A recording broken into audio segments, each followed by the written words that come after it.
জমে উঠেছে কুম্ভ মেলা। আর কুম্ভ মেলা হচ্ছে বিশ্বের সর্ববৃহৎ আধ্যাত্মিক সমাবেশ।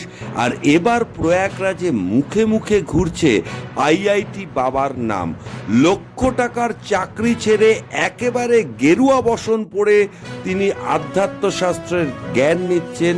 আর সেই জ্ঞানে তিনি রীতিমতো জনপ্রিয় হয়ে উঠেছেন এবারের কুম্ভ মেলায়।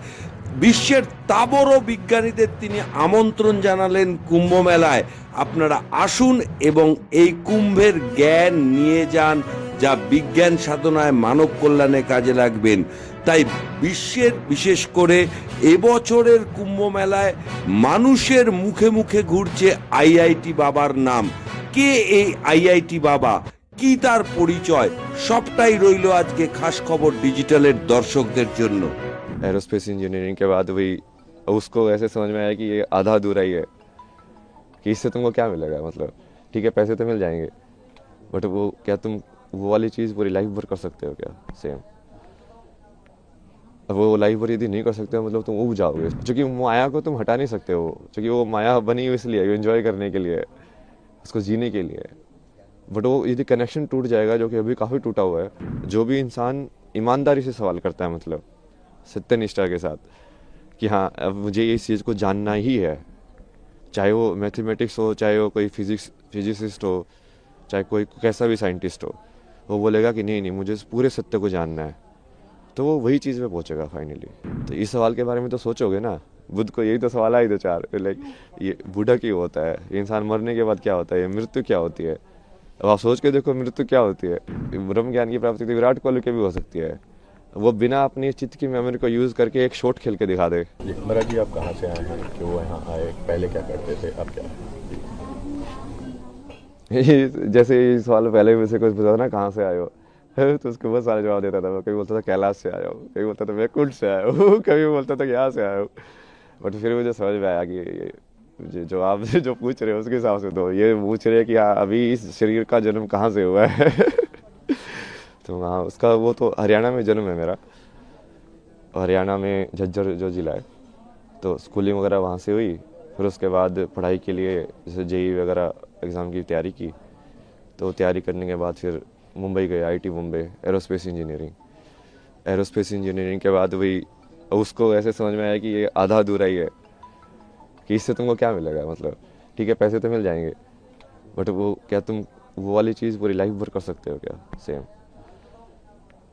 अब वो लाइफ भर यदि नहीं कर सकते हो, मतलब तुम उब जाओगे इस चीज़ से। तो मेरे को वैसा चाहिए था, लाइक पूरा जॉब, लाइक हाँ ऐसी चीज़ मुझे मिल जाए जो मैं करता रहूँ, बस मज़ा आता रहे, लाइफ चली जाए पूरी। और उसकी खोज में तुम निकलते गए। फिर जैसे मीनिंग ऑफ लाइफ तुम ढूंढते रहते हो, यार ये लाइफ का मतलब क्या है, मुझे क्या करना चाहिए। आगे बढ़ते जाते हो, आगे बढ़ते जाते हो। उसमें बहुत सारे ऐसे रास्ते आए, बहुत सारी चीज़ें हुई बीच बीच में, यहाँ वहाँ मोड़ आए बहुत सारे। धीरे धीरे आके फिर तुमको वही फाइनली वही तुम वैसे ही देखते हो कि जो होना होता है वो वैसे ही होता है। तो वैसे ही हुआ, सत्य तक पहुंचा मैं जैसे भी पहुंचा, लड़खड़ा के भटक भटक के। फिर उसके बाद अभी तो जैसे फिर उसको समझ में आया कि अभी जो भारत का जितना भी ये वैदिक जो ज्ञान बोलते हैं या पुराना जो संस्कृति ज्ञान बोलते हैं, वो सारा का सारा उसी के ऊपर डिपेंडेंट है। मतलब अपने जितने भी हैं ये नाट्य शास्त्र या जो भी बनाए गए हैं, वो सब आध्यात्म को केंद्र बिंदु लेके बनाए गए हैं। सब राग जो डिज़ाइन हुए हैं, म्यूज़िक से लेके परफॉर्मेंस लेके, फिर रहन सहन से लेके, फिर जो परिवार का जो विधि है, शादी का विधि है, संस्कार जो होते हैं बच्चों के सारे ये उस चीज़ को केंद्र बिंदु लेके डिज़ाइन किए गए हैं। पूरा सिस्टम जो पूरा जो जैसे आश्रम की व्यवस्था थी पहले कि हाँ ब्रह्मचर्य आश्रम होगा, गृहस्थ आश्रम होगा, तो वो पूरा वैसे ही उन्होंने बनाया है कि अब इस माया में तुम कैसे डिज़ाइन करो कि वो आध्यात्म वाला जो कनेक्शन है वो बना रहे, कि लोग खो ना जाए ज़्यादा। क्योंकि माया को तुम हटा नहीं सकते हो, क्योंकि वो माया बनी हुई इसलिए एंजॉय करने के लिए, उसको जीने के लिए। बट वो यदि कनेक्शन टूट जाएगा, जो कि अभी काफ़ी टूटा हुआ है, अभी लोगों को वही लगता है कि ये सब अलग अलग है। अलग अलग नहीं है, वही की चीज़ है वो। जैसे क्या कैसा आध्यात्म है और कौन सी चीज़ें जिसने आपको ट्रिगर किया आध्यात्म स्पिरिचुअलिटी? ऐसा तो कुछ नहीं है ना जिसने ट्रिगर किया स्पेसिफिकली, लाइक अलग अलग थे चीज़ें जो अलग अलग मोमेंट के लिए ट्रिगर करते गए। आध्यात्म की अब आध्यात्म में जाना है, क्या हुआ ऐसा? मतलब आध्यात्म आप किसको बोल रहे हो? उसके ऊपर है ना जवाब। अब यदि तुम वैसे देखो तो किसी चीज सवाल के बारे में सोचना, बैठ के चिंतन करना, वो भी आध्यात्म ही है। चाहे मैंने कुछ भी पढ़ा हो या नहीं पढ़ा हो, शंकराचार्य को पढ़ा नहीं हो, विवेकानंद को पढ़ा नहीं पढ़ा हो, यदि मैं अपने में ही बैठ के सोच रहा हूँ, बैठ के, जैसे रमना महर्षि थे, उनके दिमाग में एक दिन ये ख्याल आया कि ये मौत क्या होती है। तो बैठ के उस मौत को देखने लगे यार कि अच्छा ये है क्या ये, तो उनको ज्ञान की प्राप्ति हो गई। अब आप क्या बोलोगे, क्या ट्रिगर था उसका, वो क्या जरूरी थी? कुछ जरूरी नहीं थी। क्योंकि वो करने वाला तो, अब वो आध्यात्म से रिलेटेड थे क्या नहीं थे, नहीं, उन्होंने तो ऐसा कोई वो साधना नहीं की, कुछ संन्यास नहीं लिया, कुछ नहीं किया। तो उसमें भी वही है कि आप उस चीज़ को अलग करके देखोगे कि हाँ अध्यात्म में आ गए हो, ऐसा कुछ नहीं है। जो भी इंसान ईमानदारी से सवाल करता है, मतलब सत्यनिष्ठा के साथ कि हाँ अब मुझे इस चीज़ को जानना ही है, चाहे वो मैथमेटिक्स हो, चाहे वो कोई फिजिसिस्ट हो, चाहे कोई कैसा भी साइंटिस्ट हो, वो बोलेगा कि नहीं नहीं मुझे इस पूरे सत्य को जानना है, तो वो वही चीज़ पे पहुंचेगा फाइनली। महाराज जी, ऐसी कौन सी चीज़ है आज की पीढ़ी का जो आध्यात्म से एक अलग वो होता जा रहा है, उसको लेकर के क्या कहेंगे, क्या दृष्टिकोण है आध्यात्म का? क्या चीज़ है जो इस पीढ़ी को अध्यात्म से अलग कर रही है? और दृष्टिकोण क्या होना चाहिए? दृष्टिकोण तो यही होना चाहिए कि ये सब उसी के ऊपर ही बेस है, कि जो बेस है वो आध्यात्म ही है। जो जिस चीज़ को तुम, जहाँ पे हम जी रहे हैं उस जिंदगी में, यदि तुम्हारे पास यही सवाल नहीं आया कि मृत्यु के बाद क्या होना है मेरा, और ये मैं जन्म से पहले क्या था, मैं कुछ था कि नहीं था, तो इस सवाल के बारे में तो सोचोगे ना। बुद्ध को यही तो सवाल आए थे चार, लाइक ये बूढ़ा क्यों होता है, ये इंसान मरने के बाद क्या होता है, ये मृत्यु क्या होती है। अब आप सोच के देखो मृत्यु क्या होती है। अब आप सोचोगे, चिंतन करोगे, आपको समझ में आएगा यार इसका जवाब कहाँ मिलेगा। फिर आप ढूंढोगे कि अच्छा तू दे सकता है इसका जवाब, तू दे सकता है इसका जवाब।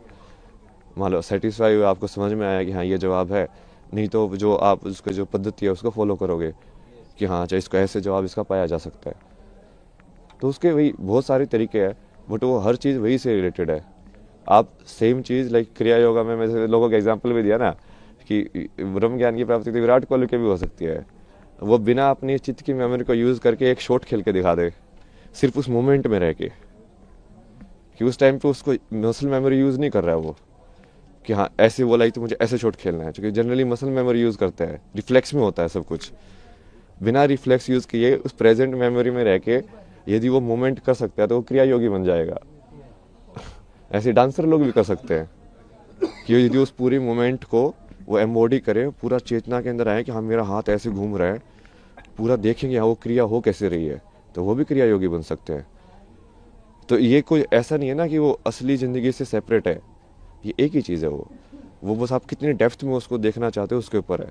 अभी हम पूरा सुपरफिशियल उसमें देख रहे हैं, और इसके भी बहुत सारे कारण हैं। मतलब ये पश्चिमी सभ्यता का असर है। अब ये सुबह जैसे वो फ्रांस में एक थी, उनसे बात हो रही थी, वो यही बता रहे थे कि वहाँ पे तो लोग बहुत क्लोज्ड है, मतलब, और वहाँ पे लोगों को इन सब चीज़ों में इंटरेस्ट नहीं होता है। लाइक सब इंडिविजुअलिटी में और लाइक मटेरियलिज्म को और के चक्कर में पड़े रहते हैं, जो थोड़ा बहुत असर हमारे ऊपर भी हो गया। चूँकि वो अब हमारे पर वो राज करके गए थे, हमारे अंदर इन्फीरियरिटी कॉम्प्लेक्स आ गया कि इनके अंदर कुछ तो बढ़िया होगा जिसकी वजह से ये हमसे पावरफुल बन पाए।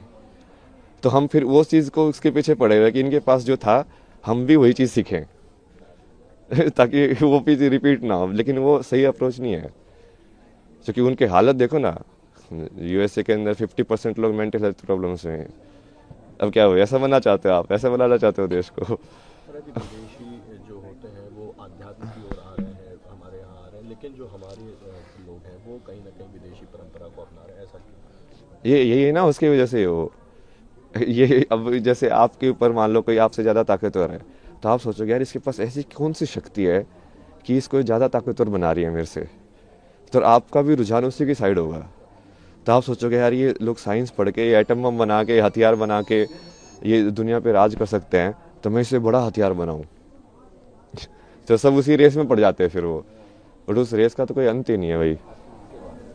महाराज जी, एक और क्वेश्चन है कि ऐसा क्या था अध्यात्म में जो आप इस ओर आए, इतनी सरल जिंदगी छोड़ के इतनी कठिन जिंदगी में आने का निश्चय किया? किस तरह का परिवार ने क्या इसमें रिएक्शन रहा आपका? नहीं, इसकी चॉइस नहीं होती ना, रियल में आप देखोगे ना, बहुत सारे लोगों की यदि जीवनी कहानी पढ़ोगे तो आपको समझ में आएगा कि ये चॉइस होती ही नहीं है वो, क्योंकि तुमको यदि वो चीज़ की तरफ रुझान है ना, तो तुम इस लाइक उसको चीज़ तुमको खींचती रहेगी अपने साइड, उस लाइक वो बुलाती रहती है कि हाँ, अब तुम जाते रहते हो उसके साइड, एक के बाद एक के बाद एक।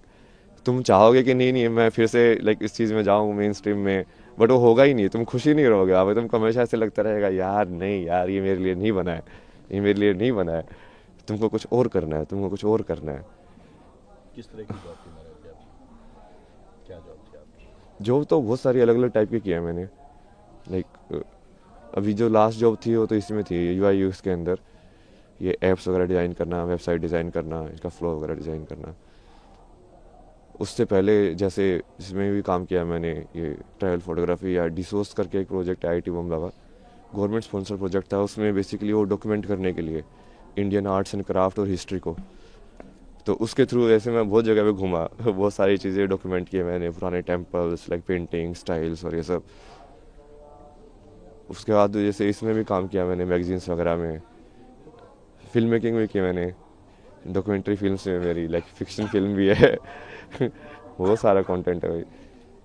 महाकुंभ को लेकर के क्या संदेश देंगे? किस तरह की व्यवस्थाएं लगी आपको? क्या व्यवस्था तो सही है, अब उसमें मेन जैसे मैं तो ये चाहता हूँ ना कि ये सारी चीज़ें सिर्फ आध्यात्मिकता से लिमिटेड ना हो, यहाँ पे बेसिकली महाकुंभ के अंदर देश के सबसे बड़े बड़े साइंटिस्ट भी आने चाहिए। वो इसरो के साइंटिस्ट वही बैठ के तुम डिस्कस करो ना विज्ञान को, और वो बोलो उन बाबा को कि यदि तुम्हारे पास ज्ञान है तो तुम इस चीज़ का भी जवाब दो तो वो जब चीज़ें मिलेंगी तभी होगा एक साथ वो, कि वो तभी वो समझ में आएगा कि हाँ ये चीज़ें तो जुड़ी हुई हैं। परिचय देना? अभय सिंह हरियाणा से